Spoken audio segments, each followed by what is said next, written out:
Le pervers narcissique. Le conflit. D'après le livre Le ver dans la pomme de Nathalie Puglia, en vente sur Tebu Édition ou en EPUB sur Amazon Kindle, l'EPN aime le conflit. Inutile de lutter contre cette tendance chez lui, elle fait partie de sa jouissance. Il est futile de chercher à prouver que l'on a raison, de tenter de le persuader ou de débattre, l'EPN n'a jamais tort. On ne discute pas, on ne dialogue pas, on n'argumente pas, on ne négocie pas avec un PN. On ne raisonne pas un PN. Il est impératif de prendre en compte que sa manière de percevoir notre réalité est entièrement différente. Il faut également intégrer l'idée que vous ne pourrez jamais amener un PN à observer notre monde sous son véritable aspect. Il n'est pas programmé comme nous.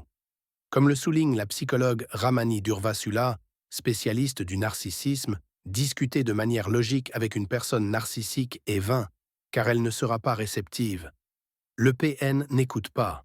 En outre, il est important de réaliser que le conflit constitue un outil dans son arsenal pour renforcer son contrôle, car la violence de ses attaques exerce une influence redoutable sur l'esprit de sa victime.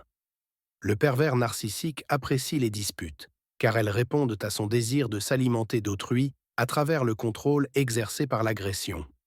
Ce que sa nature a de désordonné, de bas et de tourmenté est constamment rejeté sur autrui, pour lui donner la chance de se sentir bien. Il est presque futile d'essayer d'éviter les conflits avec ce partenaire qui les cherche constamment, car cela répond uniquement à son besoin de confort personnel.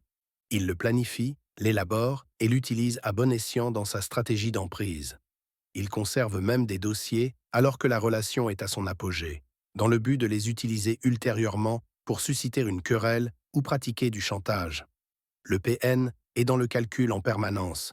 Ses colères ne sont pas du tout impulsives, mais sont généralement préparées à l'avance dans le but de nuire intentionnellement à son partenaire, tout en lui faisant endosser la culpabilité par la suite.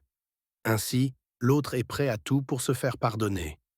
En outre, même si la victime décide de garder le silence et de s'isoler pour éviter le conflit, le manipulateur reviendra à l'assaut, la provoquera et cherchera à la faire réagir.